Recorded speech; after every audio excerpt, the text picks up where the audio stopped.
یرزقہ من حیث لا یحتسب، وہ وہاں سے دیتا ہے جہاں سے بندے کو گمان بھی نہیں ہوتا۔ تو توکل اللہ پر قائم کیجئے گا، کاروبار ضرور کیجئے گا۔ توکل یہ ہے کہ آپ وہ کام ضرور کریں لیکن کہیں کہ یہ میرے کام کا نتیجہ نہیں مجھے مل رہا، یہ میرے اللہ کا فضل مجھے مل رہا ہے، تو پھر دیکھنا کہ اللہ تعالیٰ کیسے راستے کھولتا ہے۔ تو جب انسان اللہ کے فضل پر توکل قائم کر لیتا ہے تو پھر کام کاج ضرور کرتا ہے لیکن اس کی زندگی کی جو ٹینشن ہے وہ ختم ہو جاتی ہے۔ بندہ کہتا ہے کہ یہ ہے تو میں کرتا ہوں، تو یہ نہیں ہوگا تو یہ نہیں ہوگا، بس وہ جتنا کر سکتا ہے وہ کرے، باقی چھوڑ دے اس پہ، تو پھر وہ خزانہ غیب سے نصیب فرمائے گا۔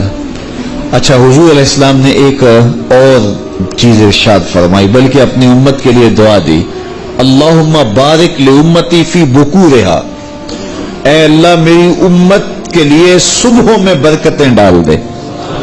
جو کام صبح کیے جاتے ہیں ان کاموں میں بڑی برکت ہے، جو کام جو ہے وہ دیر سے کیے جاتے ہیں، رات کو کیے جاتے ہیں، دوپہر کے بعد کیے جاتے ہیں، ان میں وہ برکات نہیں رکھی گئی جو حضور کی دعا سے صبح کے کاموں میں برکت رکھی گئی ہے۔ تو اس لیے آپ اپنے کام کاج میں جو ہے وہ صبح کو اس کا آغاز کیجئے، پھر دیکھنا کہ برکتوں کے قافلے کیسے اترتے ہیں، اس لیے کہ میرے حضور کی دعا کبھی مسترد نہیں ہوتی۔ اجابت کا صحرا، عنایت کا جوڑا، دلہن بن کے نکلی دعائے محمد صلی اللہ علیہ وسلم۔ اللہم بارک لامتی فی بکورہا، اے اللہ میری امت کی صبحوں میں برکتیں ڈال دے۔ تو جو کام صبح کے وقت کیے جاتے ہیں اس میں برکت رکھی گئی ہے۔ اگر آپ چاہتے ہیں کہ ہم آسودگی حاصل کریں تو پھر اپنے کاموں کا آغاز صبح سے کیجئے۔ اللہ اکبر، اس کی برکات آپ کو نصیب ہوگی۔ اور ایک اور بات ارشاد فرمایا کہ جو چاہتا ہے کہ اس کی عمر میں برکت ہو اور اس کے رزق میں برکت ہو، دو چیزیں جو چاہتا ہے، جو یہ چاہے کہ اس کے رزق میں اور اس کی عمر میں برکت ہو، اور یہ ہر بندہ چاہتا ہے، تو میرے حضور نے فرمایا کہ وہ اپنے رشتہ داروں کے ساتھ سلوک اچھا کرے، صلہ رحمی کرے۔ بعض اوقات ہوتا ہے کہ وہ رشتہ داروں کا رویہ اچھا نہیں ہوتا۔ میں آپ کو بتاؤں کہ سب سے بہتر صدقہ کون سا ہے؟ سب سے بہتر صدقہ وہ ہے جو ناراض مفلس رشتہ دار کو دیا جائے، سب سے افضل صدقہ، چونکہ اس میں نفس شامل نہیں ہوگا۔ بندہ کہے گا آپ شریکوں کو دیں، یہ پہلے ہمارے مخالف اور کھڑے ہو جائیں گے، لیکن کسی وجہ سے وہ ہو مجبور گئے، مفلس ہو گئے، تو جو مفلس مجبور ناراض رشتہ داروں کو صدقہ دیا جائے اس میں نفس درمیان میں کھڑا نہیں ہوتا، تو وہ صدقہ اللہ کو بڑا محبوب ہے اور وہ سیدھا سیدھا قبول ہوتا ہے۔ تو جو یہ چاہے کہ میری عمر زیادہ ہو اور میرے رزق میں برکتیں ہوں، تو میرے حضور نے ارشاد فرمایا کہ وہ کیا کرے، وہ اپنے رشتہ داروں کے ساتھ اچھا سلوک کرے۔ صلہ رحمی کی تلقین کی گئی، اس سے آسودگی بھی نصیب ہوتی ہے اور یہ ایک اچھے معاشرے کی تشکیل کی ضمانت بھی ہے، اور اس سے رزق اور عمر میں برکتیں بھی نصیب ہوتی ہیں۔ اچھے اور صالح رزق کے لیے میں نے کل بھی ایک روایت آپ کے سامنے پیش کی تھی، وہ بھی علماء نے لکھی کہ دو بھائی تھے، ایک کام کاج کرتا تھا، دوسرا حضور کے پاس بیٹھا رہتا تھا۔ تو اس نے آ کے شکایت کی کہ حضور یہ میرا بھائی ہے، یہ میرے ساتھ کوئی مدد ہی نہیں کرتا، یہ آپ کے پاس ہی بیٹھا رہتا ہے۔ تو حضور نے فرمایا کہ شاید اللہ اس کے صدقے سے تجھے رزق دیتا ہو۔ تو جو دین کے لیے بھائی لگ جائیں، رشتہ داروں میں، اعزاء و اقرباء میں، یا ویسے ہی طلباء کے لیے آپ اگر شامل ہو جائیں تو پھر وہ آپ کے کاروبار میں، رزق میں برکت کا سبب و ذریعہ ہو جائے گا۔ ایک اور چیز حضور نے فرمائی، حل تنصرون وترزقون الا بضعفائکم، فرمایا تمہیں جو رزق دیا جاتا ہے اور بعض امور میں تمہاری مدد کی جاتی ہے اور مشکل حالات ہوتے ہیں، حالات ٹال دیے جاتے ہیں، میرے حضور نے فرمایا تمہیں پتہ ہے وہ ایسا کیوں ہوتا ہے؟ حل تنصرونا و ترزقونا، تمہیں جو رزق بھی دیا جاتا ہے. بعض اوقات ایسا ہوتا ہے ایک بندہ بڑی محنت کرتا ہے نتائج نہیں ملتے، ایک بندے کی تھوڑی محنت ہوتی ہے لیکن دروازے کھلتے چلے جاتے ہیں. مشکل میں پھنس جاتا ہے، کوئی ایسا سبب لگ جاتا ہے کہ راستے کھل جاتے ہیں. تو بندہ کہتا ہے کہ پتہ نہیں یہ کیا ہوا. تو حضور نے فرمایا کیا جانتے ہو حل تنصرونا و ترزقونا، تمہاری یہ جو مدد ہوئی اور تمہیں جو رزق کی کشادگی عطا کر دی گئی یہ کیوں ہوئی ہے پتہ ہے؟ الا بدعفائکم، کہا تم معاشرے کے جن کمزور لوگوں کی مدد کی ہے یہ ان کی دعاؤں کا نتیجہ ہے. اپاہج، کمزور، لاچار، اراملہ، یتامہ، مساکین. یار جب کوئی شخص کسی یتیم کی مدد کرتا ہے اور ان کے گھر میں چولہا جلتا ہے تو عرش کا رب کتنا راضی ہوتا ہے. جب کوئی دکھیے کے کام آتا ہے اور اس کی اعانت کرتا ہے تو پھر وہ راضی ہو جاتے ہیں. غریب پھنسے ہوئے ماں باپ، گھر بیٹی جوان ہو رہی ہے اور بڑھاپے کی طرف اس کا رخ ہو رہا ہے اور ان کے پاس ہمت نہیں ہے کہ ان بیٹی کو اٹھا سکیں، تو کوئی صاحب ثروت چپکے میں جا کے ان کی مدد کر دیتا ہے کہ تیری بیٹی میری بیٹی ہے اور اس کو تو نے گھر کی دہلیز سے اٹھانا ہے. تو پھر وہ ایک دم خوش ہو جاتا ہے اور آسودہ ہو کے اس کا انتظام کرتا ہے اس کی شادی کا. تو کوئی جانتا ہے کہ اس بوڑھے ماں باپ کے دل سے کتنی دعائیں نکلتی ہیں اور اس جو ہے وہ بیٹی کے دل سے کتنی تمنائیں اور کتنی جو ہے وہ نیک جذبات ان اشخاص کے لیے ہوتے ہیں جو ان کی مدد کے لیے کھڑے ہوئے. تو کوئی اس کا وزن ہے؟ کوئی وزن نہیں کر سکتا کہ اللہ تعالیٰ اس کی برکت کتنی عطا کرتا ہے. تو میرے حضور نے ارشاد فرمایا تمہیں جو رزق دیا جاتا ہے، مصائب سے تمہیں بچا لیا جاتا ہے، آتی آتی تکلیف ٹل جاتی ہے، تمہاری نصرت دشمن کے مقابلے میں ہوتی ہے، حاسدین کے مقابلے میں تم کھڑے ہو جاتے ہو. فرمایا تمہیں پتہ ہے یہ تمہیں کیوں ایسا ہوتا ہے؟ فرمایا الا بدعفائکم، جو تمہارے معاشرے کے کمزور لوگ ہیں جن کی تم نے مدد کی، فرمایا ان کی دعاؤں کا نتیجہ ہوتا ہے. ان کے اٹھے ہوئے ہاتھ اللہ کبھی خالی نہیں موڑتا ہے. اس لیے لاچار لوگوں کی، دکھی لوگوں کی، بے بس اور بے آسرا لوگوں کی مدد کے لیے کھڑے ہو جایا کرو. وہ کسی نے کہا تھا کہ بڑوں کی بڑی بڑی خدمتوں سے وہ سکون نہیں ملتا جو چھوٹے چھوٹے لوگوں کی چھوٹی چھوٹی خدمتوں سے مل جاتا ہے.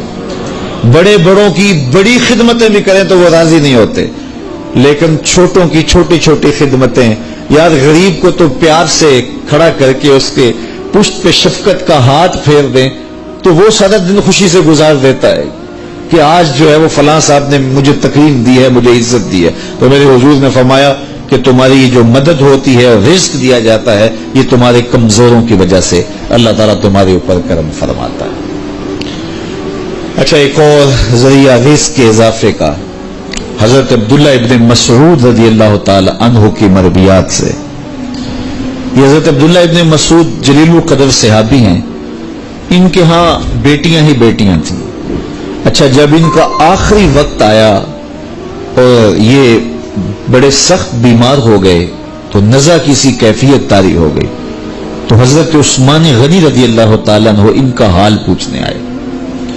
تو جب حال پوچھا، بیٹھے، گفتگو ہوئی، واپس چلنے لگے تو حضرت عثمان غنی نے اشرفیوں کی 2 تھیلیاں نکال کے حضرت عبداللہ ابن مسعود کو پیش کی. تو انہوں نے کہا کہ مجھے تو اس کی ضرورت نہیں ہے، میں تو اس دنیا سے جا رہا ہوں، تو یہ مجھے کیوں دے رہے ہیں؟ تو حضرت عثمان نے کہا کہ یہ آپ کی بیٹیوں کے لیے ہے، چونکہ آپ کی بیٹیاں ہی بیٹیاں ہیں تو یہ میں ان کے لیے پیش کر رہا ہوں. آپ کو تو واقعی ضرورت نہیں، دنیا سے جا رہے ہیں، تو یہ ان کے لیے ہے. تو حضرت عبداللہ ابن مسعود نے پھر تھیلیاں موڑتے ہوئے کہا کہ میری بیٹیوں کو اس کی ضرورت نہیں ہے، اس لیے کہ میرے حضور نے فرمایا تھا کہ جس کے پاس سورہ واقعہ ہو اس کو غربت تنگ نہیں کر سکتی. تو میری بیٹیاں رات کو سونے سے قبل 1 مرتبہ سورہ واقعہ ضرور پڑھتی ہیں، اس لیے تم میری بیٹیوں کے بارے پریشان نہیں ہونا. اللہ کے فضل سے انہیں غربت تنگ نہیں کرے گی، ان کے پاس سورہ واقعہ جو موجود ہے. تو یہ کسی ایسے ضرورت مند کو دو جس کے پاس سورہ واقعہ نہیں ہے. تو سورہ واقعہ کی تلاوت یقیناً رزق کی فراوانیاں اور رزق کی برکتیں حاصل کرنے کا ایک ذریعہ ہے، اور دروازے کھل جاتے ہیں اگر سورہ واقعہ کی تلاوت تسلسل کے ساتھ کی جائے۔ اس لیے اپنے معمولات میں سورہ واقعہ کو شامل کر لیجئے گا، اس کی برکات سے انشاءاللہ رزق کی فراوانیاں نصیب ہوتی ہیں۔ ایک اور ذریعہ رزق کا، اور یہ بہت آسان، شکا رجل الی رسول اللہ دیک المعیشۃ والفقر، حضرت سہل بن سعد الساعدی رضی اللہ تعالی عنہ کی مرویات سے ہے۔ ایک شخص حضور کی خدمت میں حاضر ہوا اور اس نے کہا میں کثیر العیال ہوں، ذرائع آمدن بہت تھوڑے ہیں، میرے لیے کچھ ارشاد فرمائیے۔ بچے زیادہ ہیں، ذرائع آمدنی تھوڑے ہیں، تو میں مفلوق الحال ہوں۔ تو اس نے اپنے فقر کا، اپنی غربت کا حضور کے سامنے قضیہ رکھا۔ شکا رجل الی رسول اللہ دیک المعیشۃ والفقر۔ آقا کریم نے اس کو جو وظیفہ بتایا وہ بالکل آسان ہے، آپ سب کو پہلے یاد ہے، لیکن اس پہ عمل کرنے شروع۔ قال اذا دخلت الدار فسلم علی، کہا جب گھر جائے تو گھر میں داخل ہونے لگے تو گھر والوں کو السلام علیکم کہہ دیا کرو۔ یہ وظیفہ شروع کر لو کہ جب بھی گھر جاؤ السلام علیکم۔ اس کے بعد ایک مرتبہ سورہ اخلاص پڑھ دیا کرو، قل هو اللہ احد۔ یہ وظیفہ فرمایا تم نے شروع کر دینا ہے، جب بھی گھر جاؤ السلام علیکم یہ کہہ کے داخل ہو، پھر اس کے بعد قل هو اللہ احد ایک مرتبہ سورہ اخلاص پڑھ دیا کرو۔ اور میرے آقا نے فرمایا کبھی ایسا ہو کہ تو گھر جائے، گھر موجود نہ ہو، اہل خانہ کہیں گئے ہوئے ہوں، تو فرمایا عمل نہیں چھوڑنا، فسلم علیہ، پھر تو مجھے سلام کہنا، پھر تو مجھے سلام کہہ دینا۔ وہ صحابی فرماتے ہیں کہ میں نے یہ عمل شروع کر لیا، جب گھر جاتا السلام علیکم، اس کے بعد سورہ اخلاص پڑھ دیتا، بیٹھنے سے پہلے پہلے یہ کام کرتا۔ اور کبھی ایسا ہوتا میں گھر نہ جاتا، گھر والے گھر نہ ہوتے، پھر تو مجھے چائے چڑھ جاتا، پھر میں حضور کو سلام کہتا۔ اللہ اکبر۔ حضرت ملا علی قاری نے شرح شفا میں لکھا ہے، جو حضرت قاضی ایاز مالکی اندلسی علیہ رحمہ نے لکھا ہے شفا میں، کہ جب گھروں کو جاؤ تو حضور کو سلام کرو، تو اس کی شرح میں لکھتے ہیں حضور کو سلام کیوں کرو، تو وہ کہتے ہیں لِأَنَّ رُوحَهُ علیہ السلام موجود فی بیوت المسلمین، اس لیے کہ حضور کی روح کا فیضان مومنین کے گھر میں موجود ہوتا ہے۔ اللہ اکبر۔ اس لیے حضور کو سلام کرو۔ وہ کہتا ہے جب کوئی نہ ہوتا میں حضور کو سلام کرتا۔ وہ اپنے نام لیواؤں کو تنہا چھوڑتے کب ہیں، جہاں ہم دم نہ ہو کوئی وہاں سرکار ہوتے ہیں۔ تو کہا اس کے بعد سورہ اخلاص پڑھ دیتا۔ یہی میرا عمل رہا۔ پھر اس کا فائدہ کیا ہوا؟ وظیفہ حضور نے بتایا تھا، اور جب بھی جاتا السلام علیکم سورہ اخلاص، کوئی نہیں ہے تو حضور کو سلام اور سورہ اخلاص۔ کہتے میں نے عمل شروع کر دیا، حتی افاد اللہ جیرانہ، اس عمل کی برکت سے میں نے تو امیر ہونا ہی ہونا تھا، میرے ہمسائے بھی امیر ہو گئے۔ ایسی برکتیں، ایسی رحمتیں اتری کہ میرے ہمسایوں کے ہاں بھی فراوانیوں اور برکتوں کا نزول ہونے لگا۔ اسی طرح رزق کی فراوانی کا ایک اور ذریعہ ہے، اور وہ یہ انفاق فی سبیل اللہ۔ جب اللہ کی راہ میں آپ خرچ کریں گے تو پھر اس سے رزق بڑھتا ہے، جبکہ ہماری عقل و خرد کے فیصلے یہ ہیں کہ مال میں سے کچھ نکالا جائے تو ہمارا ریاضی اور حساب یہی کہتا ہے کہ کچھ کم ہوتا ہے، ہمارے کیلکولیٹر کا نتیجہ بھی یہی ہے، ہمارا اکاؤنٹنٹ بھی یہی کہتا ہے کہ اتنے نکال دو گے تو باقی اتنے بچیں۔